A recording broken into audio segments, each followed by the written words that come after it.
Hello everybody and welcome. In this video I'm going to show you how to charge your earbuds EARFUN Free Pro free using your phone.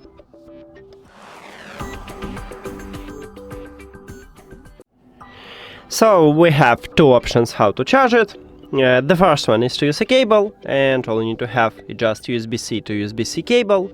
But if your phone do not support USB-C, maybe you should have Lightning to USB-C or even micro USB to USB-C. Now connect USB-C cable to your phone, and the second one to the charging case. The most important is to check if you have the LED light on the front side, meaning that your earbuds are charging. The second option is to use reverse wireless charging, because this earbuds support wireless charging.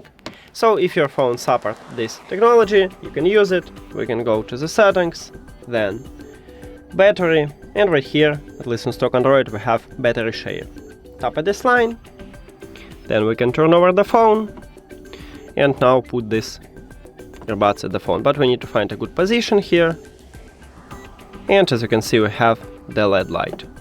So that's it. Thank you for watching this video. If you found it helpful, please consider subscribing to the channel and leave the like on the video. See you later!